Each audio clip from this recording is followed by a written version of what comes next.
Hi friends, welcome to my YouTube channel science for railways.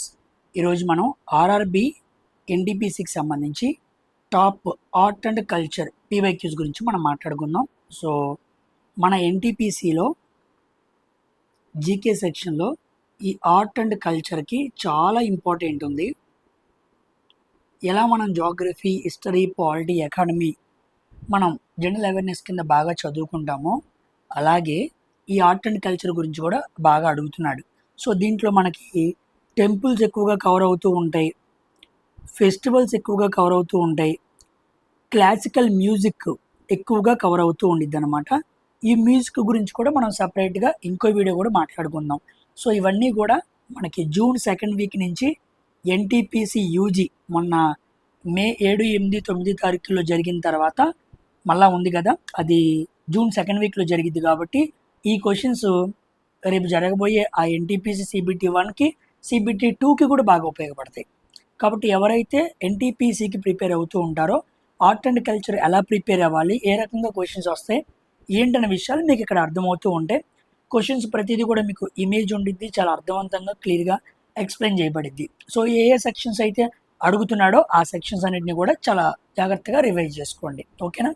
Mostly నేను question దగ్గరే చాలా వరకు ఇన్ఫర్మేషన్ రివైజ్ చేస్తాను.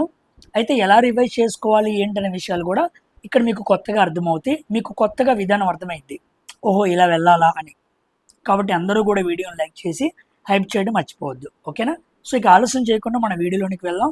ఆల్రెడీ ఎన్టీపీసీకి సంబంధించి ఎక్స్పెక్టెడ్ క్వశ్చన్స్లో 7, 8, 9 తారీఖుల్లో అడిగిన క్వశ్చన్స్లో కొన్ని ఆర్ట్ అండ్ కల్చర్ మీద క్వశ్చన్స్ ఉన్నాయి. నేను అవన్నీ కూడా మాట్లాడాను. అప్పుడప్పుడు మధ్యలో సైన్సే కాకుండా జీకే సెక్షన్స్ కూడా తీసుకొని మాట్లాడుతున్నాను.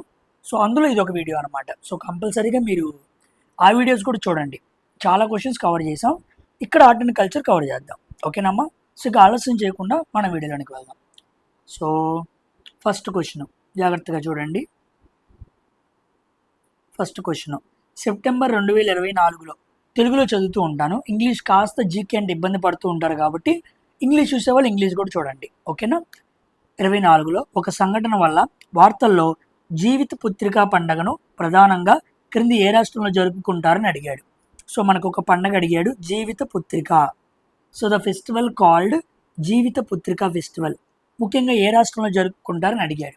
సో సెప్టెంబర్ 2024 అంటే సెప్టెంబర్ 2024 కరెంట్ అఫైర్ బిట్ లాగా పెట్టి దీన్ని జీకే కింద అడిగాడు అనమాట. సో జీవిత పుత్రిక దాన్ని ఇంకో పదంతో కూడా పిలుస్తారు, దీన్ని జితియా వ్రతం అని కూడా పిలుస్తూ ఉంటారు. జితియా వ్రతం ఇది వెరీ వెరీ ఇంపార్టెంట్. దీన్ని మనం బీహార్లో సెలబ్రేట్ చేసుకుంటూ ఉంటాం. సో ఆన్సర్ ఏమవ్వాలి? సి ఆప్షన్ బీహార్, ఓకేనా. బీహార్లో ఇప్పుడు అంతా వేడివేడిగా ఉంది. కాన్సార్ ఇన్స్టిట్యూట్ మీద చాలామంది లగవటం, అదంతా చింపేయడం, అక్కడ కొంతమంది కాల్పులు జరపడం, సో అదంతా కూడా హడావుడిగా ఉంది. గుర్తుపెట్టుకోండి, బీహార్కి సంబంధించింది జీవిత పుత్రిక ఫెస్టివల్, ఓకేనా.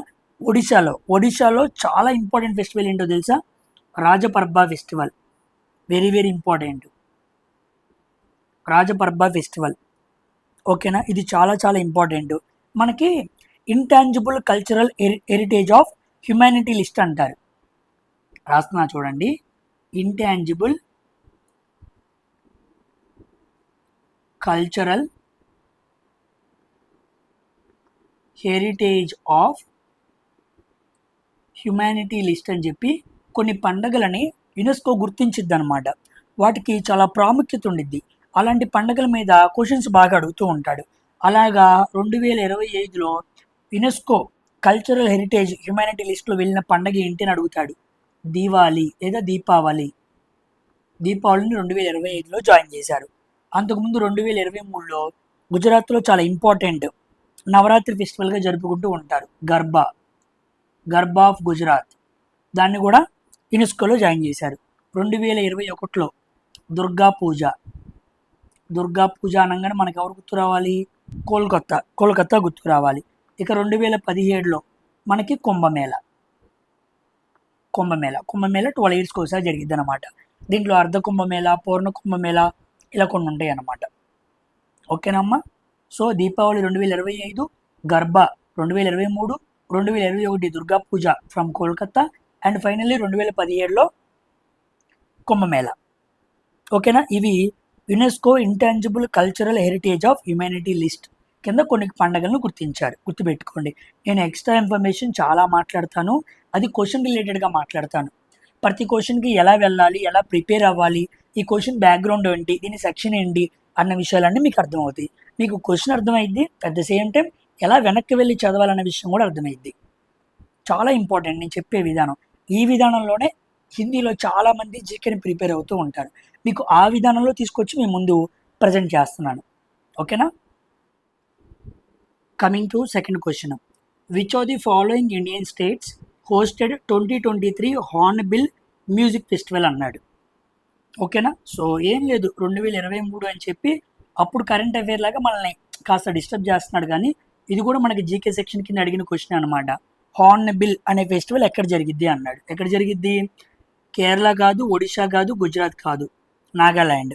హార్న్బిల్ మనకి పక్షి కూడా తెలుసు కదా. ఓకేనా. అదిగోండి వాళ్ళ తల మీద అలాగే ఉండిద్ది. మోడీ కూడా క్యాప్ పెట్టుకుంటాడు అనమాట. దీనికి ఇంకో పేరు కూడా ఉంది, ఫెస్టివల్ ఆఫ్ ఫెస్టివల్స్ అని పిలుస్తూ ఉంటారు. ఓకేనా. చాలా రకాల ట్రైబ్స్ అందరూ కూడా ఇవి చేస్తూ ఉంటారు. గుర్తుపెట్టుకోండి, ఇది ఎప్పుడు చేస్తారని కూడా ఎస్ఎస్సి ఎగ్జామ్స్లో అడిగాడు. ఫస్ట్ వీక్ ఆఫ్ డిసెంబర్ ఆ టైంలో చేస్తూ ఉంటారు. ఓకేనా. సుమారుగా ఒక 7+ ట్రైబ్స్ నాగాల్యాండ్లో ఉండే 7+ ట్రైబ్స్ అనే వాళ్ళందరూ కూడా ఈ హార్న్బిల్ ఫెస్టివల్ చేస్తూ ఉంటారు. దీని ఫస్ట్ వీక్ ఆఫ్ డిసెంబర్. లేదా ఏ సీజన్ మధ్య జరుపుకుంటారు అని కూడా అడుగుతాడు అనమాట. అట్మన్ సీజను, వింటర్ సీజను. మనకి స్ప్రింగ్ సీజను, అట్మాన్ సీజన్స్ అని ఉంటాయి కదా. సో అట్మాను వింటర్ ఈ మధ్యలో చేసుకుంటూ ఉంటారు అనమాట. ఆటమ్ అంటారు దాన్ని, అట్మాన్ అనరు. Atom season and winter season మధ్యలో జరుపుకుంటూ ఉంటారు. ఓకేనా. ఇవి కాకుండా చాలా ఫెస్టివల్స్ ఉంటాయి. ఓకేనా. ఒక ఫెస్టివల్ ఉండిద్ది సెక్రెంగి అని. సెక్రెంగి ఫెస్టివల్ వెరీ ఇంపార్టెంట్. ఓకేనా. ఇంకో ఫెస్టివల్ ఉండిద్ది టోకు యమాంగ్. సెక్రెంగి ఫెస్టివల్, టోకు యమాంగ్ ఫెస్టివల్. ఇంకోటి ఉండిద్ది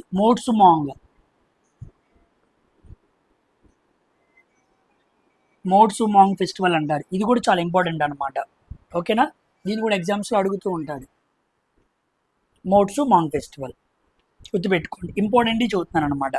ఎగ్జామ్స్లో నాకు అక్కడక్కడ కనపడినవి చదువుతున్నాను. So Sekrenyi, Tokhu Emong, Moatsu Mong and hornbill festival.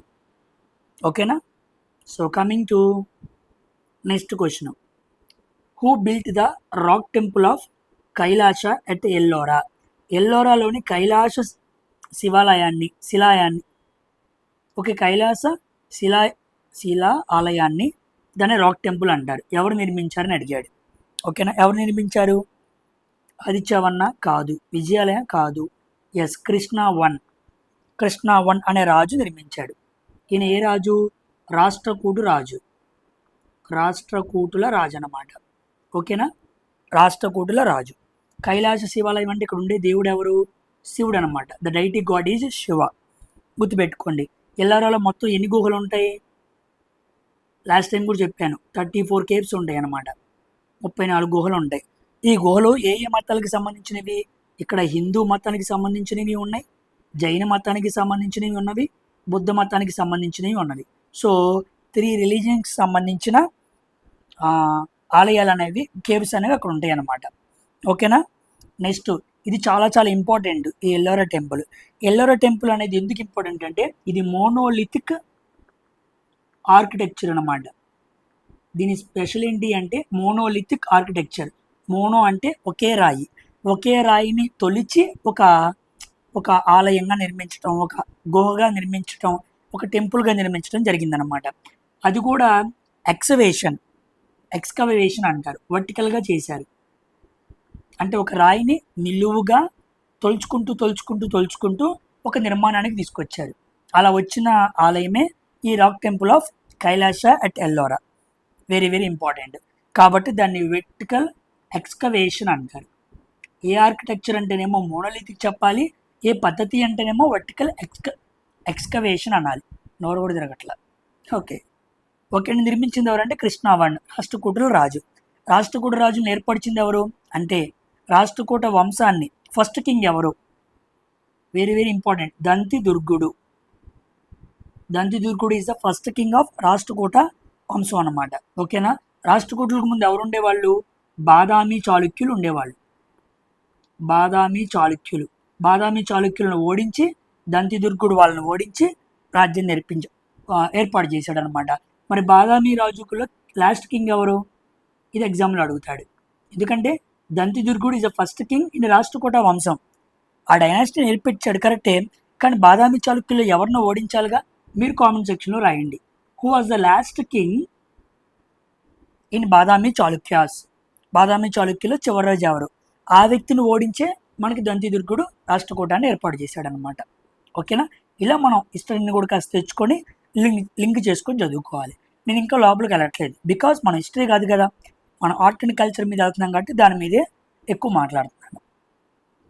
Next question, dance form which is also known as Ekaharya. ఇదిగోండి, ఏకహార్య అని పిలువబడే నృత్య రూపం ఏంటి అన్నాడు. ఏకహార్య అని దేన్ని పిలుస్తారు? కథకళినా కాదు, కథక్నా కాదు, శాస్త్రీయనా కాదు, భరతనాట్యాన్ని పిలుస్తూ ఉంటారనమాట. Very very important. ఓకేనా. చాలాసార్లు ఎగ్జామ్స్లో అడుగుతూ వచ్చాడు. భరతనాట్యం అనేది ఏ రాష్ట్రానికి సంబంధించింది? మనకి క్లాసికల్ లైక్స్ కొన్ని ఉంటాయి కదా, వాటిని ఎగ్జామ్స్లో బాగా అడుగుతూ ఉంటాడు. చాలాసార్లు అయితే నాకు ఆ క్వశ్చన్స్ కనపడుతూ వచ్చినాయి, కాబట్టి మీరు కూడా చాలా ఫోకస్గా మనం వాటిని చూడాలి.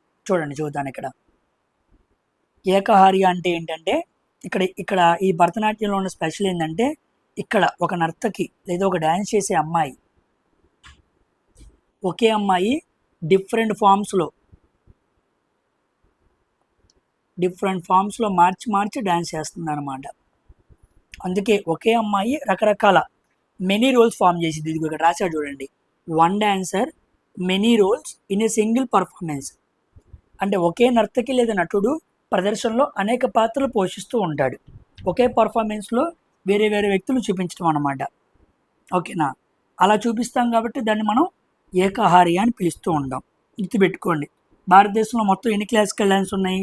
8 ఉన్నాయి. అవి ఇక్కడ చెబుతాను, గుర్తుపెట్టుకోండి. వాటి మీద క్వశ్చన్స్ బాగా వస్తాయి. 1 భరతనాట్యం. నా తెలుగు కాస్త ఇబ్బందిగా ఉండిద్ది, కాస్త అర్థం చేసుకోండి. ఇంకోటి కథక్ తెలుసు కదా. ఇంకోటి కథాకళి. జీకే తెలుగు బాగా అర్థమైతే తెలుగు రాస్తున్నాను, కొన్ని ఇంగ్లీష్లో రాస్తాను. కూచిపూడి, తర్వాత మణిపురి, తర్వాత మోహినియాట్టం, తర్వాత ఒడిస్సీ. ఓకేనా. తర్వాత శాస్త్రీయ. ఓకేనా. ఈ 8 classical dance very very important. ఇవి ఏ రాష్ట్రంలో అడుగుతూ ఉంటాడు. ఇది తమిళనాడు. ఓకేనా. కథక్ అంటే మనకి ఉత్తరప్రదేశ్, నార్త్ ప్రాంతం వస్తుండిద్ది అనమాట. నెక్స్ట్ కథకళి అంటే కేరళ. కూచిపూడి అంటే AP, very very important. Manipuri అంటే మణిపూర్ రాష్ట్రం. ఓకేనా. నెక్స్ట్ కేరళ. మోహినియాట్టం అంటే కేరళ అనమాట, వెరీ వెరీ ఇంపార్టెంట్. ఈ మోహినియాట్టం ఎవరెవరికి మధ్య జరిగింది అని ఎగ్జామ్లో అడిగాడు. ఒక ఎస్ఎస్సి ఎగ్జామ్లో ఎవరెవరికి జరిగింది అని అడిగాడు. రాధా అండ్ కృష్ణ. కృష్ణుడికి రాధకి మధ్య ప్రేమను వర్ణించే ఒక భక్తి రస లాంటి డ్యాన్స్ అనమాట. ఓకేనా. నెక్స్ట్ ఇది ఒడిషా, ఇది అస్సాం. ఇది ఈ 8 classical dance very very important, గుర్తుపెట్టుకోండి. ఓకేనా. సంగీత నాటకం అకాడమీ చేత గుర్తించబడిన 8 క్లాసికల్ డ్యాన్స్. దీని గురించి క్వశ్చన్ అడిగాడు. భరతనాట్యానికి ఇంకో పేరంటే ఏకహార్య. ఓకేనా. అది అనమాట అర్థం. ఇవి కాకుండా కొన్ని జానపద నృత్యాలు ఉంటాయి, తెలుసో తెలీదో మీకు, అవి కూడా చదువుతాను చూడండి. ఎగ్జామ్స్లో అవి కూడా బాగా కనపడుతూ ఉంటాయి. ఓకేనా. ట్రైబల్ డ్యాన్సెస్ అనమాట. దాంట్లో ఫేమస్ ఈ చదువుతున్నాను, అన్నీ కాదు చాలా ఉంటాయి ఫేమస్గా. ఉదాహరణకి బాంగ్రా అంటారు ఎక్కడ. నెక్స్ట్ బిహు, తెలుసా? బిహు ఇందాకే చెప్పా. గర్బా, ఇంకోటి ఉండిద్ది Ghoomar dance, very very important. Next Lavani dance. Next rough dance. ఇవి చాలా ఇంపార్టెంట్. ట్రైబల్ డ్యాన్స్లు అనమాట. బాంగ్రా అంటే మనకు కనపడేది పంజాబ్లో చాలా ఫేమస్ అనమాట. ఓకేనా. బిహు అంటే అస్సాం. గుర్తుపెట్టుకోండి, ఈ బిహు గురించి చాలా మాట్లాడతాను నెక్స్ట్ క్వశ్చన్స్లో. ఇందాక చెప్పా, గర్బా అంటే గుజరాత్, గుమ్మర్ అంటే రాజస్థాన్, లవణి అంటే మహారాష్ట్ర. వెరీ వెరీ ఇంపార్టెంట్, చాలా ఎగ్జామ్స్ రైల్వేలో అడిగాడు. తర్వాత జమ్మూ కాశ్మీర్లో రఫ్ అనమాట. ఓకేనా. అది ఇవి ట్రైబల్ డ్యాన్సెస్, ఇవి క్లాసికల్ డ్యాన్సెస్. ఎగ్జామ్స్లో ఫేమస్గా అడిగేవి. అన్నీ తెలియని అడగడు, కొన్ని ఫేమస్గా ఉన్నాయి కూడా అడుగుతాడు. అయితే దాని గురించి కాస్త లింక్ చేస్తూ అడుగుతాడు, అంతేగాని అన్ని కొత్తవి అడుగుతాడు అని అనుకోవడానికి కూడా లేదు. కాబట్టి చాలా ఇంపార్టెంట్ కాబట్టి మీకు ఇన్ఫర్మేషన్ మొత్తం గ్యాదర్ చేశాను. ఓకేనమ్మా. Coming to the Uttarayani fair. ఉత్తరాఖండ్లో జరిగే ఉత్తరాయణి మేళా ఏ భారతీయ పండగకు సంబంధించింది అన్నాడు.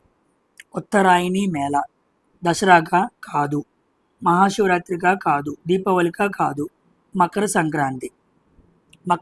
సంక్రాంతికి సంబంధించింది అనమాట. సో మకర సంక్రాంతి మనకి ఎప్పుడు స్టార్ట్ అయ్యిద్ది? ఓకేనా. అంటే పొడవైన పగటి సమయాలు ఎప్పుడైతే స్టార్ట్ అవుతూ ఉంటాయో అప్పుడే మనకు మకర సంక్రాంతి జరుపుకుంటూ ఉంటాం. దీన్ని మనం జనవరిలో జరుపుకుంటూ ఉంటాం. ఓకేనా. దీనికి రకరకాల పేర్లు ఉంటాయి అన్నమాట. ఉదాహరణకి తమిళనాడులో దీన్ని మనం ఏమంటాం? పొంగల్ ఫెస్టివల్ అంటాం. ఓకేనా. అదే పంజాబ్లో మనం దీన్ని ఏమంటాం? లోహ్రీ అంటాం. గుర్తుపెట్టుకోండి, లోహ్రీ ఫెస్టివల్ కూడా ఏంటి? పొంగల్ ఫెస్టివలే. మనం మకర సంక్రాంతి, తమిళనాడులో పొంగల్, పంజాబ్లో లోహ్రీ. అదే అస్సాం అనుకోండి, చాలా చాలా ఇంపార్టెంట్ ఇది, మాఘ బిహు అంటారు. ఇందాక కూడా వచ్చింది బిహు, మాఘ బిహు ఫెస్టివల్ అంటారు. వెరీ వెరీ ఇంపార్టెంట్ అనమాట. ఓకేనా. చాలా బాగా అడుగుతూ ఉంటాడు. ఎక్కువగా మనకు ఉత్తరాఖండ్లో 2 ప్రాంతాలు ఉంటాయి అన్నమాట. ఒకటి కుమయోన్ ప్రాంతం, ఇంకోటి గర్వాల్ ప్రాంతం. కుమయూను, గర్వాల్ ఈ 2 ప్రాంతాలు ఉంటాయి. ఈ కుమయూన్ ప్రాంతంలో జరిగేదే ఈ ఉత్తరాయణి మేళా. గుర్తుపెట్టుకోండి, వెరీ వెరీ ఇంపార్టెంట్. ఓకేనా. నెక్స్ట్ క్వశ్చన్, ఇందాక 4, ఇది 5వ క్వశ్చన్. ఇప్పుడు మనం మాట్లాడుకోేది 6th క్వశ్చన్ అనమాట. In which state Ganga Sagar Mela? Ganga నది ముఖద్వారం వద్ద ప్రతి సంవత్సరం లక్షలాది మంది భక్తులు పవిత్ర స్నానాలు ఆచరించే గంగా సాగర్ మేళా ఏ రాష్ట్రంలో జరుగుతుంది అన్నాడు. గంగా సాగర్ అంటే బీహార్ కాదు, ఉత్తరప్రదేశ్ కాదు, ఉత్తరాఖండ్ కాదు. గంగా నది ముఖద్వారం అంటే ఏంటి? అక్కడ గంగా నది వెళ్ళి సముద్రంలో కలుస్తుంది. ఎక్కడ కలిసిద్ది? వెస్ట్ బెంగాల్ అనమాట. ఓకేనా. వెస్ట్ బెంగాల్లో మనకి సాగర్ ద్వీపం అనే ప్రాంతం వద్ద గంగా బంగాళాఖాతంలో కలుస్తుంది కాబట్టి దాన్ని పుణ్యస్నానంగా చేస్తూ ఉంటారు. అది కూడా మకర సంక్రాంతి సమయంలోనే చేస్తూ ఉంటారు. ఆ పుణ్యస్నానాలు చేస్తే పాపాలు పోతాయని నమ్ముతూ ఉంటారనమాట. ఓకేనా. Next question, Mahashivratri, great night of Shivratri అని పిలువబడే మహాశివరాత్రి పండుగను హిందూ క్యాలెండర్లో ఏ మాసంలో జరుపుకుంటారని అడిగాడు. ఏ మాసంలో జరుపుకుంటారు? మాఘమాసం, చైత్రమాసం, వైశాఖ మాసం కాదు, ఫాల్గుణ మాసం. ఫాల్గుణ అంటారు. ఓకేనా. Very very important. కాస్త హిందూ మాసాల మీద బాగా క్వశ్చన్స్ అడుగుతున్నాడు. అవేంటో ఒక్కసారి చూసుకోండి, నేను చదువుతాను ఇక్కడ, గుర్తుపెట్టుకోండి. ఓకేనా. మనం గ్రెగోరియన్ క్యాలెండర్లో ఉండేవి కాదు, ఇక్కడ ఉండేవి వేరన్నమాట, తెలుగులో ఉండేవి అన్నమాట. ఒకటి చైత్రమాసం, రెండోది వైశాఖ మాసం, మూడోది జ్యేష్ఠ మాసం, నాలుగోది ఆషాఢ మాసం. ఆషాఢ మాసంలో భార్యను ఎక్కడికి పంపిస్తాం? పెళ్ళిన వాళ్ళకి తెలుసు అన్నమాట, శ్రావణ మాసం. తర్వాత ఆరోది భాద్రపద మాసం. ఓకేనా. ఏడోది ఆశ్వయుజ మాసం అంటారు, ఏడోది. ఎనిమిదోది కార్తీక మాసం. కార్తీక మాసంలో మనందరం ఎక్కడికి వెళ్తాం? సముద్ర స్నానాలకి, వనభోజనాలకు వెళ్తూ ఉంటాం. తర్వాత మార్గశిరము.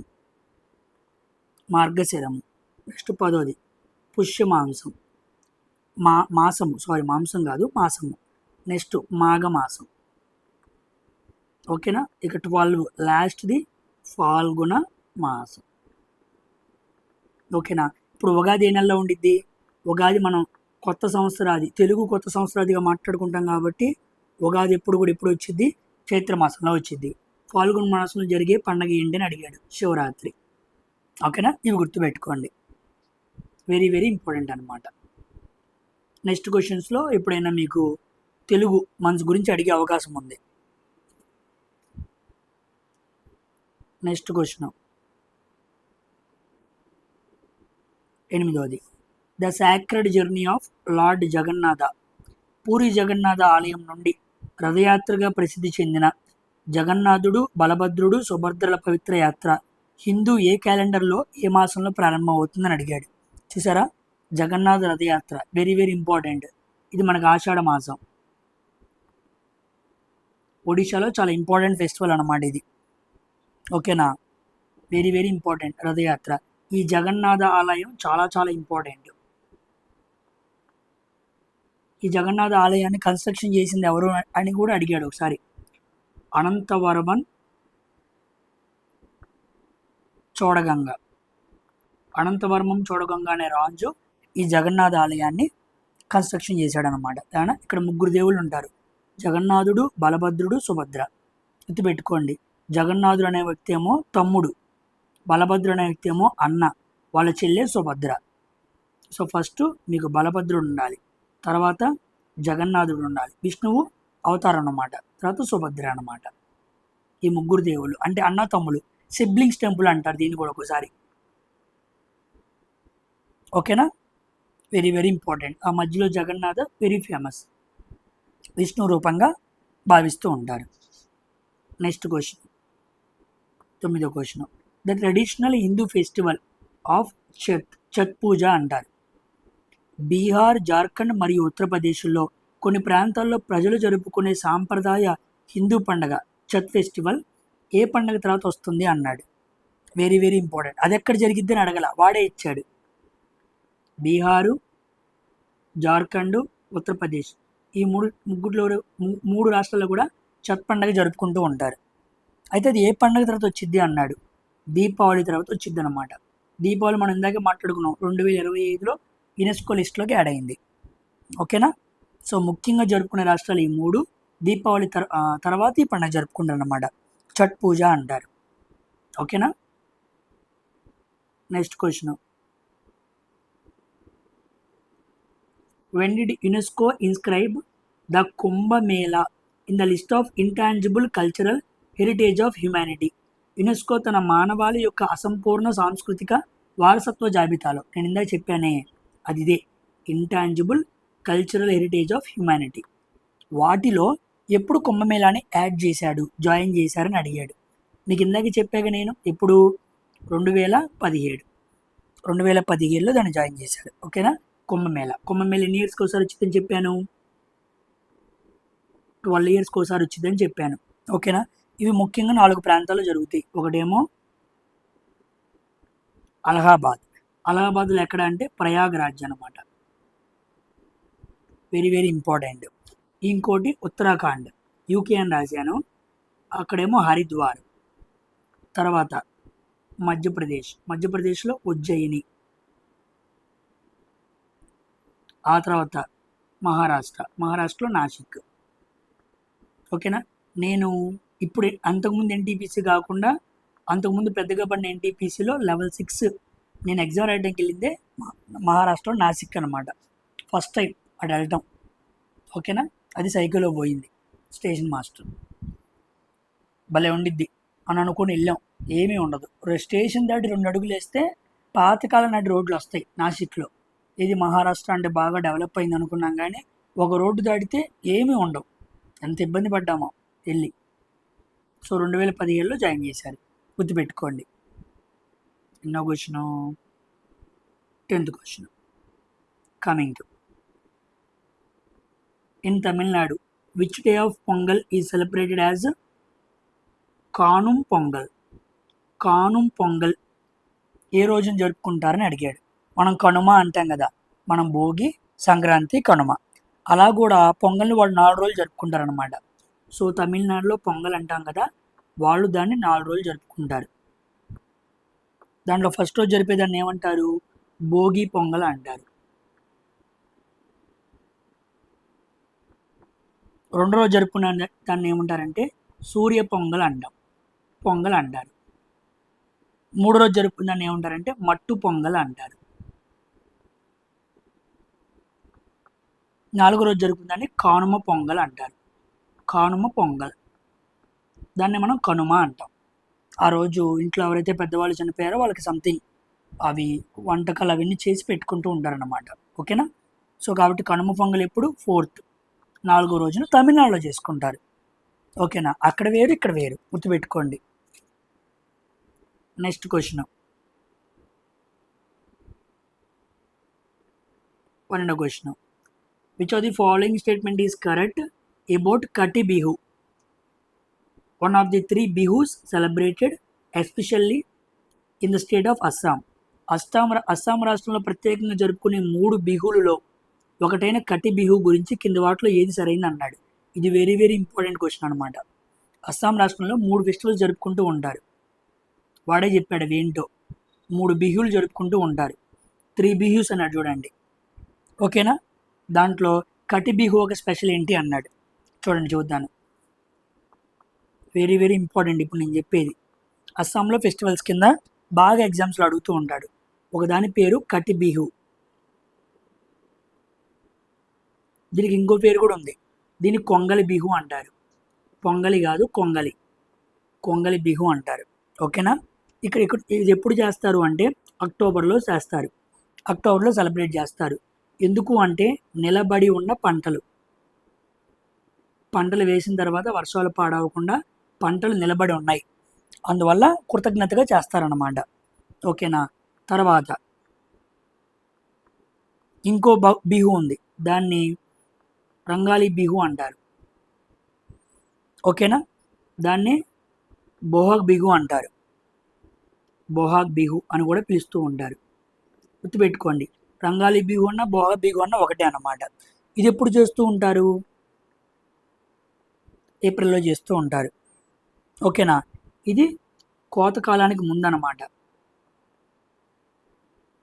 కోతకాలానికి ముందు అప్పుడు చేస్తూ ఉంటారు. తర్వాత ఇంకోటి ఉండిద్ది, దాని పేరే బొగాలి బిహు అంటారు. దీనికి ఇంకో పేరు కూడా ఉంది, ఇందాకే చెప్పాను మీకు, మాఘ్ బిహు అని చెప్పి. మాఘ్ బిహు అంటే అస్సాంలో సంక్రాంతి అన్నమాట. ఓకేనా? ఇది పంటకాలం తర్వాత అన్నమాట. ఓకేనా? ముగింపులో చేసుకుంటూ ఉంటారు. ఇది జనవరి అన్నమాట. మరి సంక్రాంతి వచ్చే జనవరే కదా అది. సో కాలానికి ముందు జనవరిలో బొగాలి బిహు, పంట కాలానికి ముందు అనమాట, కోతకాలానికి ముందు ఏప్రిల్, అప్పుడు రంగాలి బిహు, మధ్యలో పంట నిలబడినందుకు అక్టోబర్లో కటి బిహు. సో కటి బిహు, రంగాలి బిహు, బొగాలి బిహు, ఈ 3 చాలా ఇంపార్టెంట్. వీటికి పేర్లు కూడా మార్చి మార్చి అడుగుతూ ఉంటాడు అనమాట. ఎప్పుడు ఎప్పుడు జరుపుకుంటాం, వాటి పేర్లు ఏంటి, వాటి యొక్క స్పెషల్ అకేషన్ ఏంటి, ఏ కారణం చేత వాటిని జరుపుకుంటున్నాం అని అడుగుతాడు. కాబట్టి మీరు వాటిని కూడా ఫోకస్ చేయాలి. నెక్స్ట్ క్వశ్చన్ అమ్మా,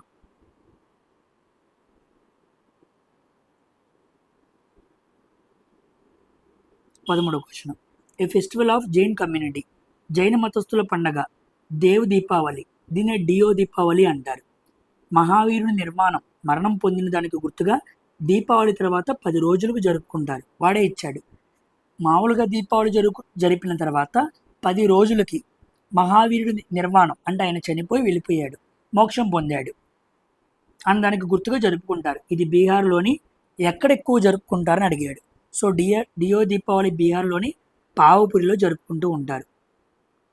డియో దీవాలి. ఓకేనా? జైన మతస్థులకి వాళ్ళ ముఖ్యమైన వ్యక్తి ఎవరు? జైన సమాజానికి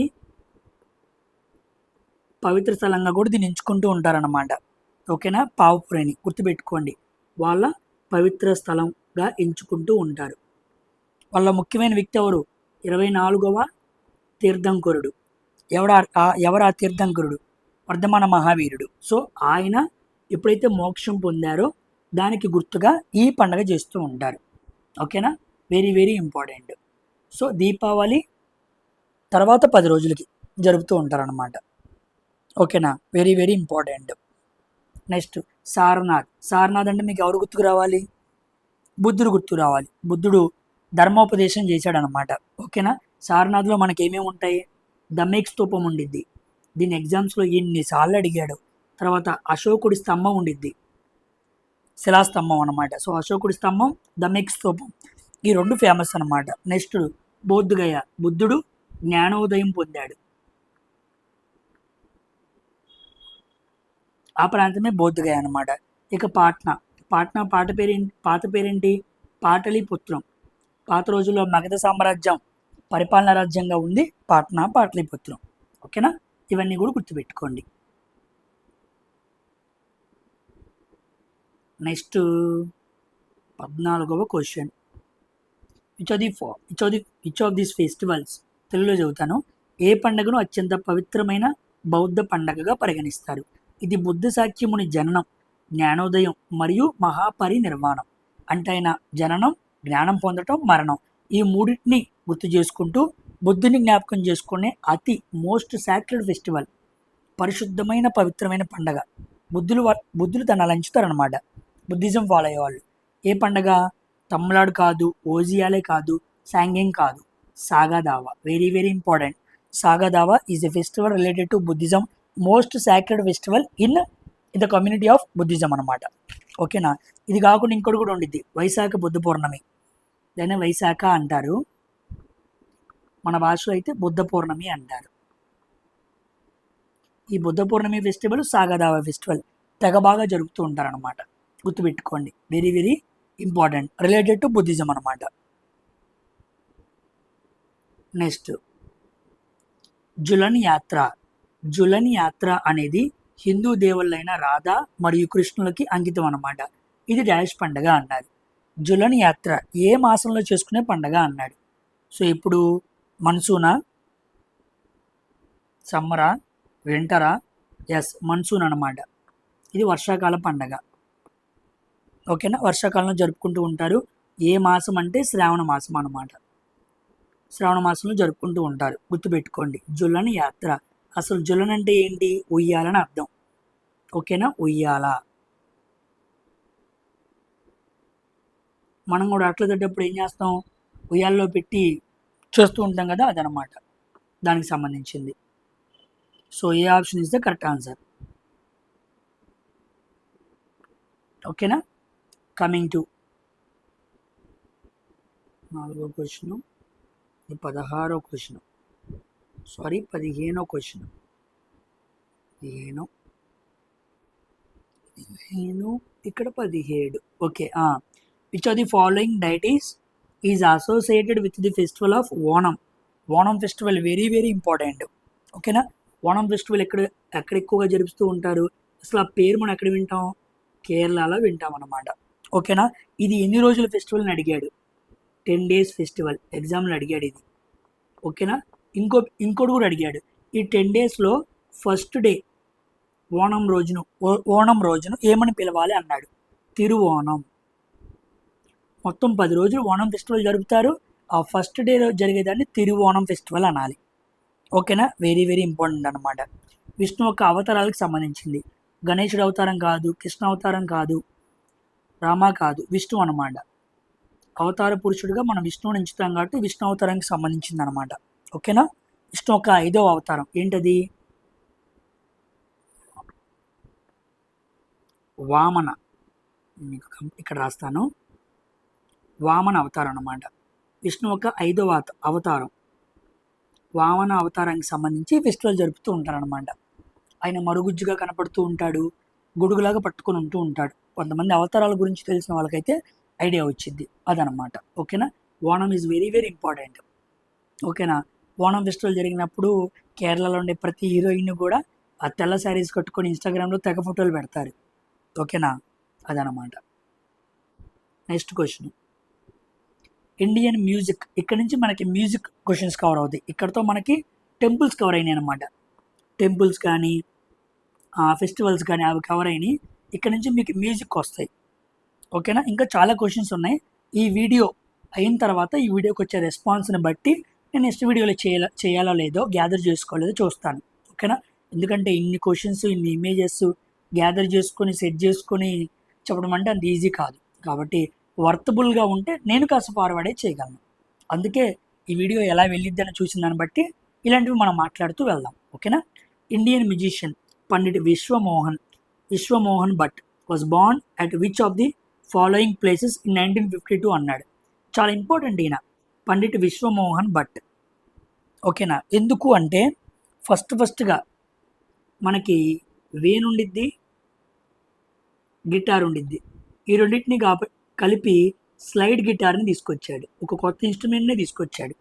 వీణ, గిటార్ రెండింటిని కలిపి స్లైడ్ గిటార్ వీణని తీసుకొచ్చాడు. ఈయనకి గ్రామీ అవార్డు ఇంగ్లీష్లో ఇస్తారనమాట, హాలీవుడ్లో మ్యూజిక్కి. ఆ అవార్డు వచ్చింది. పద్మభూషణ్ అవార్డు కూడా వచ్చిందనమాట. ఇలా చాలా ప్రత్యేకతలు ఉన్నాయి ఈయనకి. అందుకే ఈయన గురించి బాగా అడుగుతూ ఉంటాడు. ఈయన రాష్ట్రం జైపూర్ అనమాట. సో విశ్వమోహన్ భట్ అనే వ్యక్తి జైపూర్కి సంబంధించిన వ్యక్తి. వెరీ వెరీ ఇంపార్టెంట్, గుర్తుపెట్టుకోండి. ఓకేనా? ఈ క్వశ్చన్ చాలాసార్లు రిపీటెడ్ అయింది, అందుకే మీకు దీన్ని మెన్షన్ చేసి మరీ చెబుతున్నాను. ఇలా మనకి చాలామంది వస్తారు. ఓకేనా? సారోద్ ప్లే చేసేవాళ్ళు, వీణ ప్లే చేసేవాళ్ళు, గటాన్ని ప్లే చేసేవాళ్ళు. నెక్స్ట్ మ్యూజికల్ ఇన్స్ట్రుమెంట్స్ మీద క్వశ్చన్స్ అనేవి రావాలా వద్దనేది చెప్పాం కదా. దీనికి వచ్చే రెస్పాన్స్ని బట్టి మనం వెళ్దాం. ఓకేనమ్మా? నెక్స్ట్ ఎన్నో క్వశ్చను? 19వ క్వశ్చన్. శ్యామ్ శాస్త్రి, తెలుగులో చెబుతాను. 18వ శతాబ్దికి చెందిన ముగ్గురు స్వరకర్తలు, సంగీతకారులు అయిన శ్యామశాస్త్రి, త్యాగరాజు, ముత్తుస్వామి దీక్షితారులను భారతదేశపు డాష్ శాస్త్రీయ సంగీత రూపానికి త్రిమూర్తులుగా భావిస్తారన్నాడు. ఏ రకమైన సంగీత రూపానికి ఈ ముగ్గురు వ్యక్తుల్ని త్రిమూర్తులుగా, అంటే దేవుళ్ళు త్రిమూర్తులు ఉంటారు కదా, వాళ్ళతో పోల్చారు. శ్యామశాస్త్రి, త్యాగరాజు, ముత్తుస్వామి దీక్షితారు. ఇది మీకు తెలియాలంటే చిన్న కథ తెలియాలి. భారతదేశంలో 2 types ఆఫ్ మ్యూజిక్ ఉండిద్ది అనమాట. 2 types ఆఫ్ క్లాసికల్ మ్యూజిక్ ఉండిద్ది అనమాట. ఫస్ట్ నార్త్లో ఎక్కువగా మనకు ఉండేది ఏంటంటే హిందుస్థానీ సంగీతం, హిందుస్థానీ క్లాసికల్ మ్యూజిక్ అంటారు దాన్ని. ఇక సౌత్లో మనకు ఉండేది ఏంటంటే కర్ణాటక సంగీతం, కర్ణాటిక్స్ మ్యూజిక్ అనమాట. ఇది నార్త్లో ఉండిద్ది, ఇది సౌత్లో ఉండిద్ది. ఈ సౌత్లో ఉండే మ్యూజిక్కి ఆ ముగ్గురు త్రిమూర్తులే శ్యామశాస్త్రి, ఇంకెవరిచ్చారు, త్యాగరాజు, ముత్తుస్వామి దీక్షితార్. ఈ ముగ్గురు అనమాట. కాబట్టి ఈ ముగ్గురు ఏ మ్యూజిక్ అంటే తుమ్రీ కాదు, తప్పా కాదు, హిందుస్థానీ కాదు, కర్ణాటక మ్యూజిక్. కర్ణాటక మ్యూజిక్ని మొత్తం మార్చి షేప్ అవుట్ చేసిన ముగ్గురు త్రిమూర్తులు ఎవరు అంటే ఆ పేర్లు అక్కడ ఉన్నాయి. వాళ్ళు ఏ సంగీతం అంటే కర్ణాటిక్ అనమాట, కర్ణాటక. ఇలా సంగీతంలో చాలా ఉన్నాయి. Hindustani classical music, Karnataka classical music, దీంట్లో ఉండే రాగాలు, దీంట్లో ఉండే స్వరాలు, దీంట్లో ఉండే ఇన్స్ట్రుమెంట్స్, దీంట్లో ఉండే రాగాలు, దీంట్లో ఉండే స్వరాలు, దీంట్లో ఉండే ఇన్స్ట్రుమెంట్స్, దీంట్లో ఏ ఇన్స్ట్రుమెంట్స్ వాడరు, దీంట్లో ఏం వాడరు, దీంట్లో ఏ రాగం వాడతారు, దీంట్లో వాడరు, ఇక్కడ ఉన్న ప్లేయర్స్, ముఖ్యమైన వ్యక్తులు ఎవరు, ఇక్కడ ఉండే ప్లేయర్స్ ఎవరు, వీళ్ళకి వచ్చిన అవార్డ్స్ ఏంటి, ఇక్కడికి వచ్చిన అవార్డ్స్ ఏంటి అనే వాటి మీద, క్లాసికల్ మ్యూజిక్ మీద ఎన్ని క్వశ్చన్స్ ఎస్ఎస్సి సిజిఎల్ లెవెల్ నుంచి అడుగుతూ ఎన్టీపీసీ వైపుకి వచ్చి ఇక్కడ అడగటం మొదలుపెట్టాడు. అవన్నీ కూడా నేను నెక్స్ట్ వీడియోలో మాట్లాడతాను. ఆ వీడియో మాట్లాడాలి అంటే మీరందరూ కూడా కామెంట్ సెక్షన్లో మ్యూజిక్ అని కామెంట్ చేయండి. ఎక్కువ మంది మ్యూజిక్ అని కామెంట్ చేస్తే కంపల్సరీగా నేను ఆ క్వశ్చన్స్ కూడా ఇలాగే ఇప్పుడు అడుగుతున్న పీవైక్యూస్ క్వశ్చన్స్ అన్ని తీసుకొచ్చి టాప్ ఆర్ట్ అండ్ కల్చర్ అని కాకుండా మ్యూజికల్ ఇన్స్ట్రుమెంట్ క్వశ్చన్స్ అని పెట్టి ఇంకొక వీడియో మాట్లాడతాను.